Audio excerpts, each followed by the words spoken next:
Hello to you all. About 10 years ago, I was in my final year at Usman Danfodio University, Sokoto, just like most of you.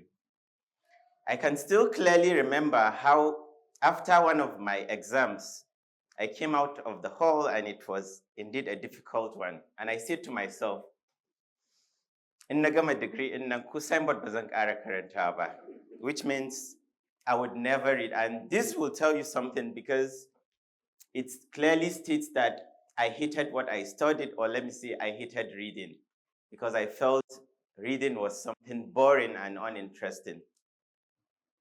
Fast forward 10 years back, and 10 years forward, every morning, my morning routine is not complete until I read at least 50 pages of a book. This is reinvention. TEDxSamaru, reinvent. For me, reinvention is about changing your identity into something notably. Like in my own case here, I was someone that hated reading. And today, like I said, I can't do a day without reading. Just now in my car, I have a book which I was reading before I left home this morning. So you're all here, and what I want to achieve from my few minutes here is to at least inspire, motivate, and encourage at least few of you, if not all.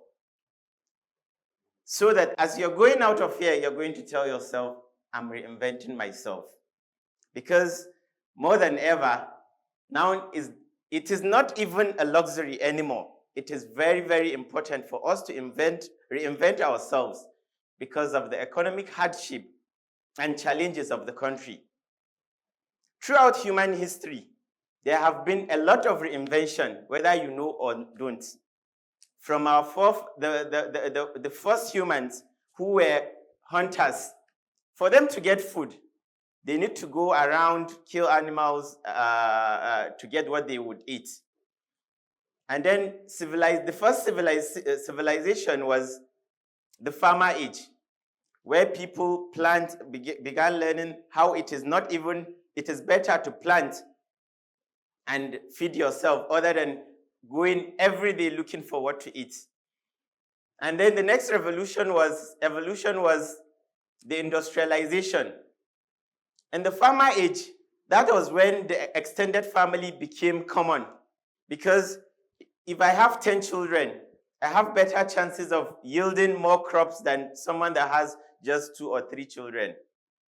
So in the industrialization age, that was when there were a lot of people understood that instead of doing farming locally, we can use mechanized way of farming to yield more crops. Companies were created to make products cheaper in more quantities. So in this era, that was when our degrees were important, because after graduating, there are a lot of jobs out there. And then the next evolution was when we have exhausted the jobs. Now you need to go, it was the information or knowledge era, which is now. You need to go out, find a way to help yourself. And that's why even your lecturers will keep telling you there's no job. You need to get a skill or whatever it is. So I'll give you a quick story about myself and how I became an entrepreneur, so that I can inspire some of you to also follow that path.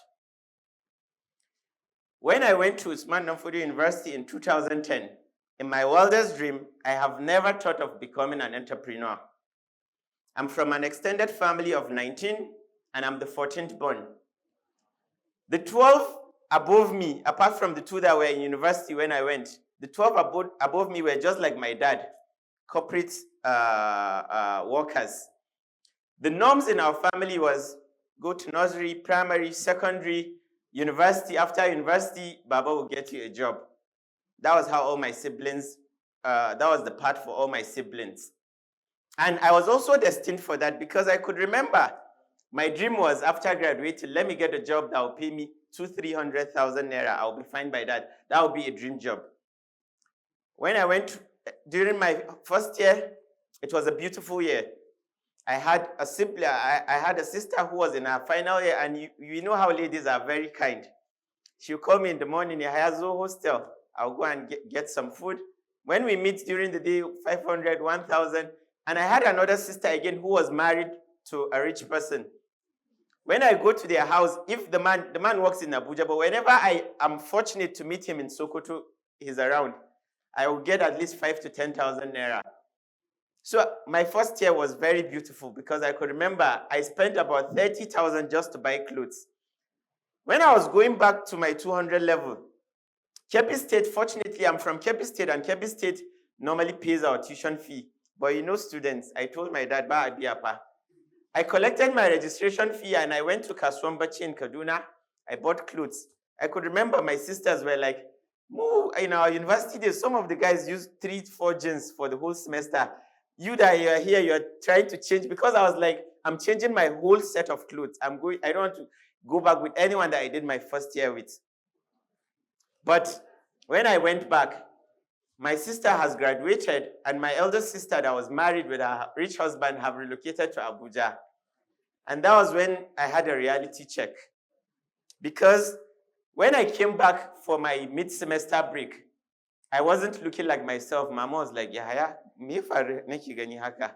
I was like, Mama, akwai matsala, because my dad was giving me 5,000 naira to survive for a month. On average, I know my colleagues, most of them, my friends, 8,000, 10,000. Some are even fortunate to have 15, 20. But 5,000 was something that in a week, it could finish. And I was spoiled by my siblings. And that's why it's not even a good thing for your siblings to spoil you. So I told Mama, I can't continue like this. I have two options. It's either I should start stealing from friends, or I should start a business. She was like, but you know why you went to Sokoto? You went to Sokoto to study. Why start a business? Wouldn't it be a distraction? And I said, no problem. I'll think of a business that won't affect my education. And I decided I love playing video games till today. In my office, I have a PS5. Even today, I will play. So I was like, since I know people love games, and if I just have a boardman, someone that will take care of the game, I don't need to be there. I'll be in the school studying. So when I decided to do that, I was able to extort about 20,000 from Baba, as usual, hand out bills, departmentals. I could remember the word he used at me. Ina cikin managing ina daga dawowa mid-semester kun zo za ku bata min plans, because for us to just come back to mid-semester, we were billing him about 30,000, but he gave us, because he would do everything for your studies, but other than that, no luxury. Everything, you must work hard for it. So when I went back, and that was when I made my first ever mistake as an entrepreneur. In my mind, to open a game shop, I was just telling myself, I just need a game and TV. But is that true? I needed a shop, I needed chairs, I needed a lot. So I bought my TV and my game, and I went to Sokoto. Then I was like, to tell us a business, then how can I start?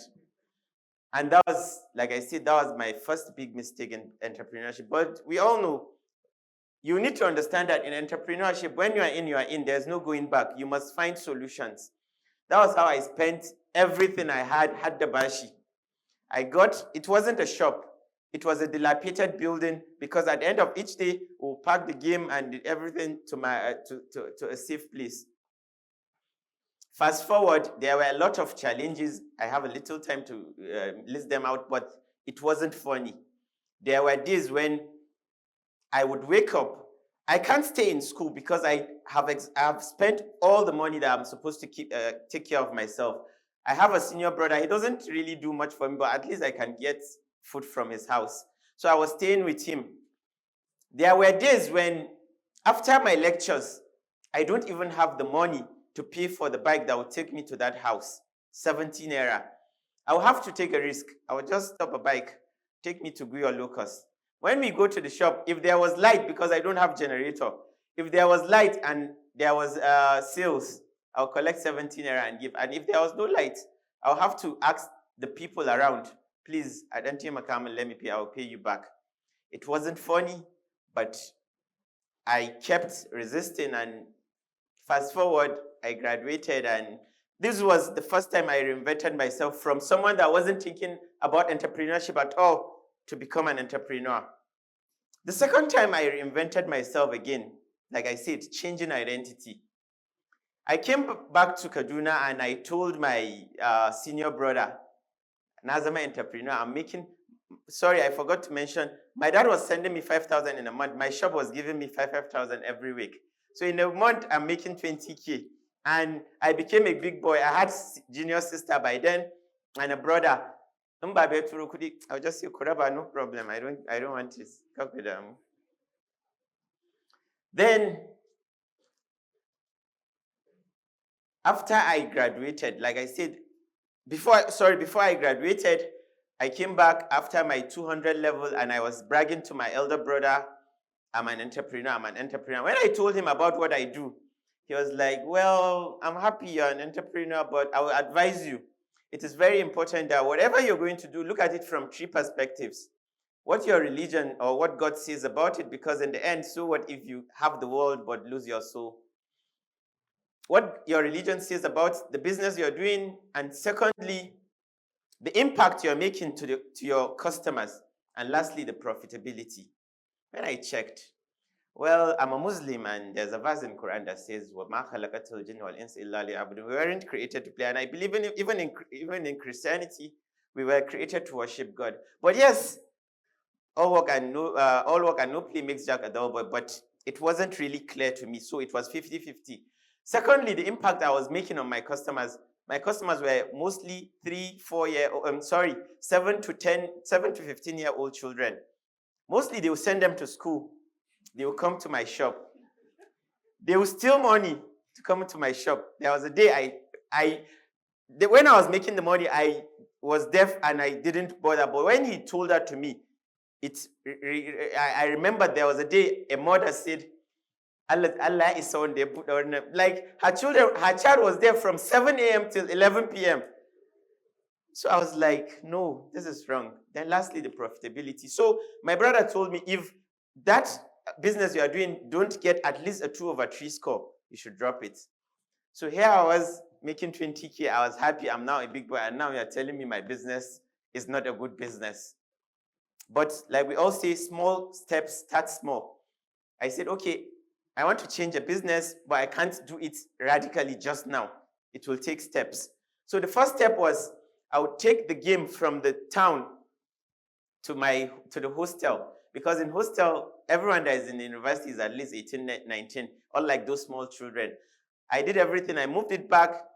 I stopped making much money like when it was there, but in my mind, I was like, I hate this job, business, and I want God to give me a better business. And God, in his own way, brought printing, and I started printing. This was the second time I reinvented myself. I changed from what I was doing to a totally different business. Then the third one, I think I have a lot, and my time is almost up. Let me quickly go to the third. The third, when I graduated, I forgot to mention something. When I did my JAMB in 2010, my first choice was this ABU, and my second choice was Danfodio. I cried when I came for the Post-UME. I got 36, and I think the pass mark was 40. And we were like, ABU, Akwemata, ABU, big boys. And I was like, hi, now I'm going to Sokoto. I almost gave up going to Sokoto to go to SBRS. Danfodio have given me admission, but I almost forsake the admission just to wait for another year to come to ABU. That was how crazy I was about ABU, because ABU, big boy, and you have Danfodio, but God has his own ways, and even today, wherever I do my best on something and it goes the other way, I always tell myself, you don't know what God has for you, because if I was in ABU, I wouldn't have been able to, my journey would have been different, but God had other plans for me, and I'm very happy and glad I went to Usman Danfodio University. So after graduating again, comfort zone. I was like, in Sokoto, I was a star. People knew me a lot and all. I was like, Nkada Kaduna, and Piko Kudi. And people are more, there are more hustlers in Kaduna than you. Everything, I can't compete. But I was able to convince myself, and it was one of the best decisions I made. I have a lot, but my time is up.